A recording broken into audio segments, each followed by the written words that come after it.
प्यार में गलत उम्मीदें कैसे टूटती हैं और क्यों सबसे ज्यादा चोट हम खुद को देते हैं। प्यार कभी अचानक नहीं टूटता, वह धीरे धीरे दरारों से गिरता है और सबसे पहली दरार वहां पड़ती है जहां उम्मीद हकीकत से बड़ी हो जाती है।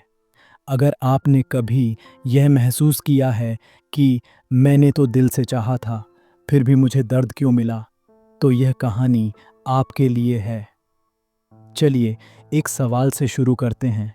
क्या आपने कभी किसी से यह उम्मीद की है कि वह आपको बिना कहे समझ ले, कि वह आपके बदलते मूड, आपकी चुप्पी, आपकी आंखों की भाषा सब समझ जाए? अगर हाँ, तो आप अकेले नहीं हैं। यही उम्मीद सबसे पहले टूटती है। कहानी शुरू होती है। उसका नाम था अनु और रोहन। दोनों एक दूसरे से बहुत प्यार करते थे, कम से कम उन्हें ऐसा लगता था। अनु ने रोहन को अपनी दुनिया बना लिया था और रोहन ने अनु को अपनी जिंदगी का एक हिस्सा। यहीं से कहानी में फर्क पैदा हुआ। पहली गलत उम्मीद। प्यार मतलब एक जैसा होना। अनु को लगता था कि प्यार में दोनों एक जैसे सोचते हैं। अगर मुझे बुरा लग रहा है तो उसे भी लगना चाहिए। अगर मैं परेशान हूँ तो वह भी बेचैन होगा। लेकिन रोहन अलग तरह से प्यार करता था। वह समस्या को शांत रहकर देखता था। अनु को लगता था कि उसकी चुप्पी बेवफाई है। रोहन को लगता था कि उसकी शांति परिपक्वता है। और यहीं से पहली उम्मीद चुपचाप टूट गई। एक कड़वी सच्चाई। प्यार एक जैसा होना नहीं सिखाता, प्यार अलग होकर साथ रहना सिखाता है। लेकिन जब हम यह उम्मीद करते हैं कि सामने वाला हमारी तरह महसूस करे, तो हम उसे दोषी बना देते हैं। दूसरी गलत उम्मीद। प्यार मतलब हमेशा समय देना। अनु चाहती थी कि रोहन हर वक्त उपलब्ध रहे, हर कॉल उठाए, हर मैसेज का तुरंत जवाब दे। उसे लगता था अगर वह प्यार करता है तो समय निकालेगा। रोहन काम में व्यस्त रहता था। वह सोचता था मैं मेहनत कर रहा हूँ हमारे भविष्य के लिए। अनु सोचती थी मैं इंतज़ार कर रही हूँ उसके प्यार के लिए। दोनों सही थे, लेकिन उम्मीद गलत जगह लगी थी। मनोविज्ञान का पहला नियम। उम्मीदें तब टूटती हैं जब हम उन्हें बोलते नहीं, बस मान लेते हैं। अनु ने कभी साफ नहीं कहा कि उसे क्या चाहिए। उसने बस उम्मीद की, और जब वह पूरी नहीं हुई तो उसे लगा कि प्यार कम हो गया। असल में प्यार वही था, लेकिन संवाद नहीं था। तीसरी गलत उम्मीद। प्यार मतलब बदल जाना। अनु चाहती थी कि रोहन उसके लिए बदल जाए, ज्यादा बात करे, ज्यादा एक्सप्रेस करे। रोहन चाहता था कि अनु थोड़ा समझे, कम सवाल करे, कम शक करे। दोनों एक दूसरे को बेहतर बनाना चाहते थे, लेकिन तरीका गलत था। क्योंकि प्यार किसी को बदलने का प्रोजेक्ट नहीं होता। एक बहुत ज़रूरी बात। जब हम किसी से प्यार करते हैं तो हम उसकी संभावनाओं से प्यार करते हैं, उससे नहीं जो वह आज है। और यही सबसे खतरनाक उम्मीद है। चौथी गलत उम्मीद। प्यार मतलब कभी दर्द नहीं देगा। अनु को लगता था कि अगर प्यार सच्चा है तो दर्द नहीं होगा, लेकिन हर रिश्ता कभी न कभी दर्द देता है, क्योंकि दो अलग इंसान एक साथ चल रहे होते हैं। रोहन ने कभी जानबूझकर अनु को चोट नहीं दी, लेकिन फिर भी उसे दर्द हुआ और उसने सोचा शायद यह प्यार ही नहीं। मनोविज्ञान का दूसरा नियम। दर्द का मतलब प्यार की कमी नहीं, अपेक्षा की अधिकता हो सकता है। यह बात बहुत कम लोग समझते हैं। कहानी में पहला मोड़। एक दिन अनु ने कहा तुम पहले जैसे नहीं रहे। रोहन ने जवाब दिया मैं वही हूँ, तुम्हारी उम्मीदें बदल गई हैं। वह वाक्य अनु के दिल में तीर की तरह लगा, लेकिन वह सच था। पांचवी गलत उम्मीद। प्यार मतलब खुद को भूल जाना। अनु ने धीरे धीरे खुद को रोहन में खो दिया। उसकी खुशी रोहन के मूड पर निर्भर हो गई, और जब रोहन वैसा नहीं रहा जैसा वह चाहती थी तो अनु टूट गई, क्योंकि उसने प्यार में खुद को बचाया ही नहीं था।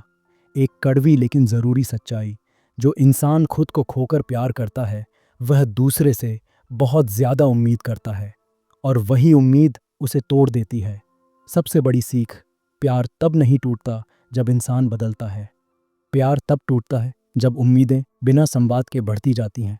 आगे हम बात करेंगे ये उम्मीदें कैसे धीरे धीरे बोझ बनती हैं, कैसे प्यार शिकायत में बदलता है और कैसे सही उम्मीदें रिश्ते को बचा सकती हैं। प्यार में सबसे खतरनाक पल वह नहीं होता जब झगड़ा होता है। सबसे खतरनाक पल वह होता है जब इंसान चुपचाप उम्मीद करना शुरू कर देता है, क्योंकि उम्मीद जब बोली नहीं जाती तो वह धीरे धीरे शिकायत बन जाती है और शिकायत प्यार को थका देती है। कहानी वहीं से आगे बढ़ती है। अनु और रोहन अब भी साथ थे, लेकिन कुछ बदल चुका था।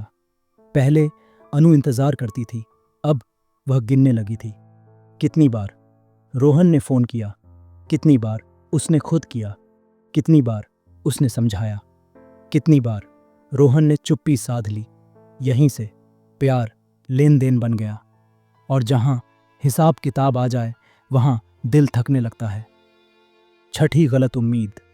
प्यार मतलब सामने वाला हमारी हर कमी पूरी करे। अनु को लगता था कि रोहन उसकी हर खाली जगह भर देगा, उसकी असुरक्षा, उसका डर, उसका अकेलापन। लेकिन कोई भी इंसान किसी दूसरे की अधूरी जिंदगी पूरी नहीं कर सकता। रोहन अनु का साथी था, इलाज नहीं। जब हम किसी से यह उम्मीद करते हैं कि वह हमारी हर कमी पूरी करे तो हम उसे बोझ बना देते हैं, और बोझ प्यार में ज़्यादा देर नहीं टिकता। मनोविज्ञान का तीसरा नियम, जब हम खुद से भागते हैं तो हम रिश्ते से ज़्यादा उम्मीद करते हैं।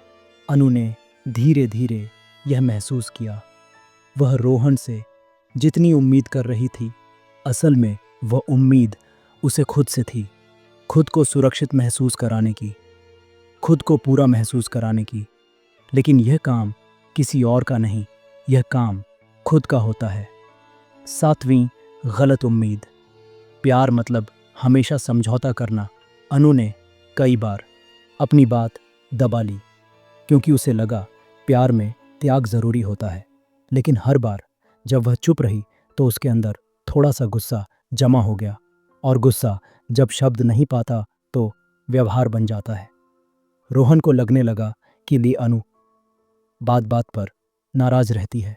अनु को लगने लगा कि रोहन उसे समझता ही नहीं। असल में दोनों गलत उम्मीद पाल रहे थे। मनोविज्ञान का चौथा नियम, त्याग तब तक सुंदर है जब तक वह स्वेच्छा से हो। जो समझौता डर से किया जाए वह प्यार नहीं बचाता, वह प्यार को धीरे धीरे खोखला कर देता है। आठवीं गलत उम्मीद। प्यार मतलब सामने वाला बदल जाएगा। अनु अब भी कहीं न कहीं यह उम्मीद रखती थी कि रोहन एक दिन बदल जाएगा। वह ज़्यादा बोलेगा, वह ज़्यादा एक्सप्रेस करेगा। रोहन भी यह उम्मीद रखता था कि अनु एकाक दिन कम सवाल करेगी, कम शक करेगी। लेकिन प्यार किसी को बदलने की गारंटी नहीं देता। प्यार सिर्फ यह मौका देता है कि दो लोग एक दूसरे को जैसा हैं वैसा स्वीकार करें। एक बहुत ज़रूरी सच्चाई, जो रिश्ता भविष्य के वादों पर टिका होता है, वह वर्तमान में कमज़ोर होता है। नौवीं गलत उम्मीद।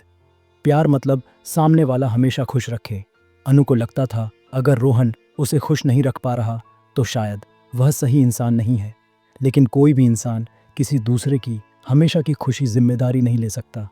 खुशी साझा की जाती है, सौंपी नहीं जाती। जब हम अपनी खुशी किसी और के हाथ में दे देते हैं तो हम उसे बहुत ताकत दे देते हैं, और वही ताकत एक दिन हमें कमज़ोर कर देती है। मनोविज्ञान का पांचवा नियम, जो इंसान अपनी खुशी दूसरे पर छोड़ देता है वह रिश्ता नहीं निर्भरता बनाता है, और निर्भरता प्यार को घुटन में बदल देती है। कहानी का दूसरा मोड़। एक दिन अनु बहुत थक गई। उसने रोहन से कहा, शायद हम एक दूसरे से बहुत ज़्यादा उम्मीद कर रहे हैं। रोहन ने पहली बार बहस नहीं की, उसने बस कहा, शायद हम उम्मीदों को कभी ठीक से बोले ही नहीं। और वही पल उनके रिश्ते में पहली ईमानदारी थी, सही उम्मीदों की शुरुआत। अनु ने पहली बार खुद से पूछा, मैं क्या चाहती हूँ, और क्या मैं यह साफ कह पा रही हूँ। रोहन ने पहली बार यह समझा कि उसकी चुप्पी हमेशा समझदारी नहीं, कभी कभी उसे बोलना पड़ेगा। मनोविज्ञान का छठा नियम, स्पष्ट उम्मीदें रिश्ते को हल्का बनाती हैं। जब आप अपनी ज़रूरतें साफ शब्दों में रखते हैं तो सामने वाले को अंदाज़ा लगाने की ज़रूरत नहीं पड़ती, और जहाँ अंदाज़ा ख़त्म होता है वहाँ गलतफहमी भी ख़त्म होने लगती है। सही उम्मीद क्या होती है? यह उम्मीद नहीं कि वह हमेशा समझे, यह उम्मीद है कि वह सुनने की कोशिश करे। यह उम्मीद नहीं कि वह कभी गलती न करे, यह उम्मीद है कि वह गलती मान सके। यह उम्मीद नहीं कि वह आपको पूरा करे, यह उम्मीद है कि वह आपके साथ चल सके। कहानी का अंत। लेकिन रिश्ते की नई शुरुआत। अनु और रोहन परफेक्ट नहीं बन गए, लेकिन वे सचेत हो गए। उन्होंने उम्मीद करना छोड़ नहीं दिया, उन्होंने गलत उम्मीद करना छोड़ दिया, और वही फर्क उनके रिश्ते को हल्का बना गया। सबसे बड़ी सीख, प्यार उम्मीदों से मरता नहीं, प्यार गलत उम्मीदों से दम तोड़ता है। और जब उम्मीदें संवाद के साथ संतुलन में हों तो प्यार बोझ नहीं, साथ बन जाता है।